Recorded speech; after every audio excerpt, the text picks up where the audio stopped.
time of the month again. Well, it was that time of the month again for another TFAW unboxing. To let you know what I mean by that, my September TFAW unboxing was supposed to be quite a while back. Ever since, COVID and everything, it's really pushed back a lot of things. Ever since COVID and everything's happened, they've had to change their sanitation procedures. So it took about a good week for my comics to even ship, and then with everything happening with the postal service, it took even longer for it to get here. So yeah, here it is. As you can tell, it's a big box, so let's get to it. It's a big stack. Alright, first up, this will be interesting, is Heavy #1. Now, I remember the reason I got this is because of a new comic company that was starting up, and there were 2 series that were being announced. Both of them sounded very interesting.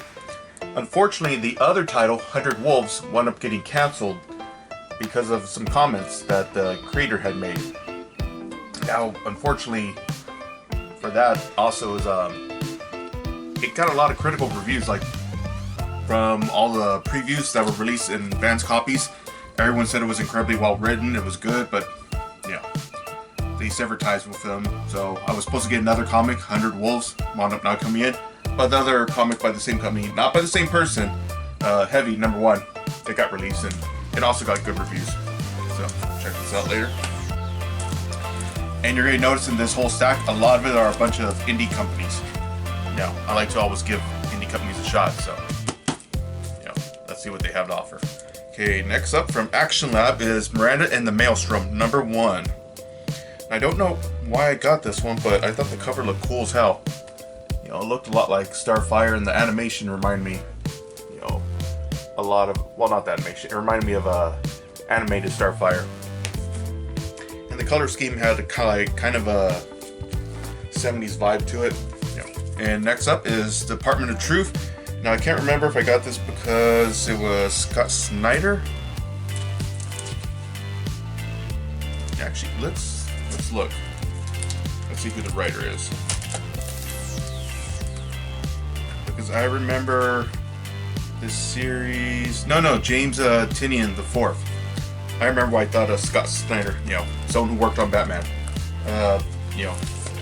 Scott Snyder, great person, writer and everything. James, also a great writer on Batman.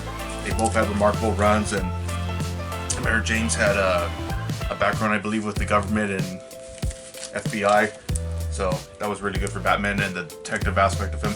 So Department H, which deals with conspiracies and government stuff, that should be really interesting. This is a variant cover, I believe. So that's neat. I decided to get it before it was recommended to me. From what I'm told, it's sold pretty well. Next up is from the Dark Knight's Metal event, or Dark Knight's Death Metal event, Speed Metal #1. It's a one-shot. Got it because this cover was cool, and of course, had my boy Flash on there. Wally West, Barry Allen, Jay West there. Let's see, who was the other ones? The other Wally West, I can't remember what his full name was. It was Wallace West, I believe. And there's some, okay, let's see, yeah. The back is just a bunch of other, flashes in the back. Yeah. Nice to check it out. I haven't even followed up with the Dark Knight's Death Metal event, so who knows how it is.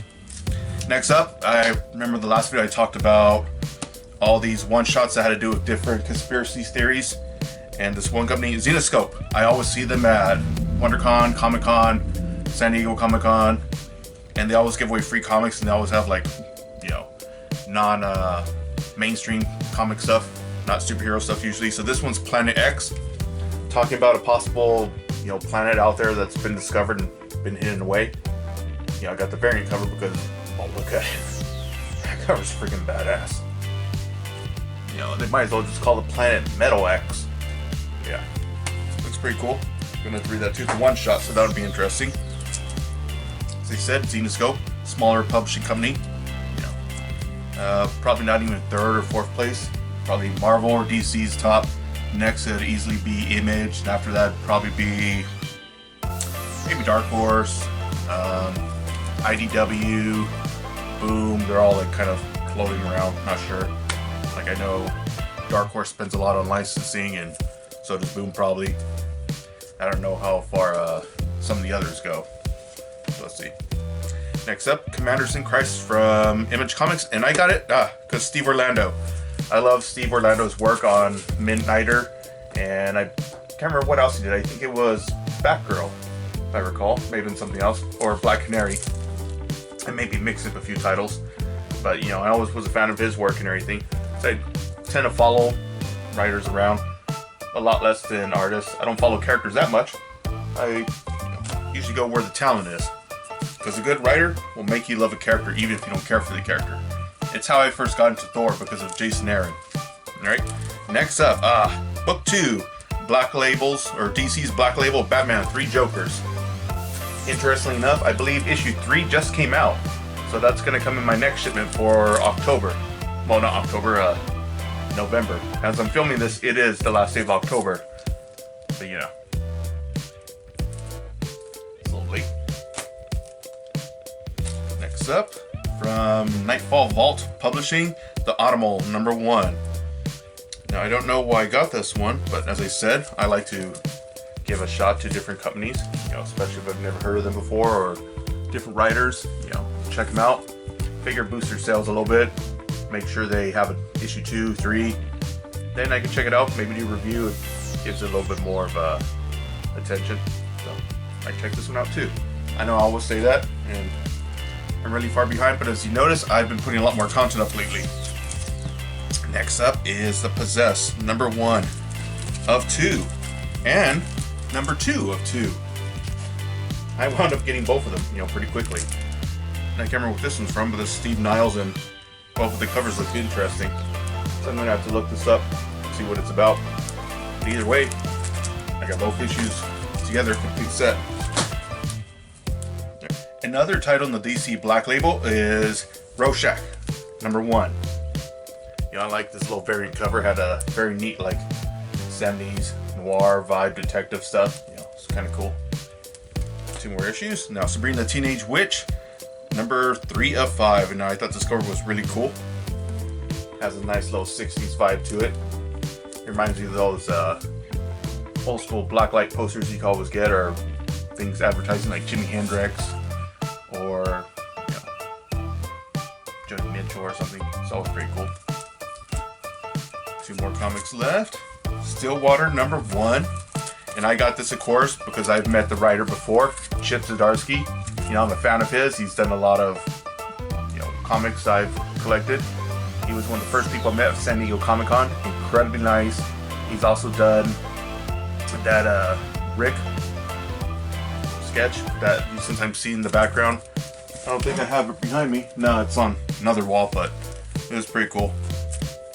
And finally, from Boom Studios, We Only Find Them When They're Dead, issue 2. Now, I believe I got this because of the writer also. I am far behind in reading stuff. Well, comics, actually. Yeah, but, as I said, I'll get around and start reading some things, especially since winter's coming up. Alright, that wraps up another TFAW unboxing. You know, every month I get a shipment in, usually. It may take a little bit longer now, but I'm doing a lot more content on the channel to kind of fill in the gaps. As you can see, there's another unboxing I got to do, and that one I'll get to in a little bit.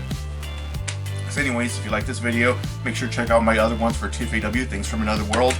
It's a subscription service where you can just order nerdy stuff like t-shirts, not this particular one, posters, comics, pins, you know, supplies. You have a running pre-order list where they pull comics every week and ship them to you once a week, twice a week, 3 times, and 4 times, you know, a week or once a month.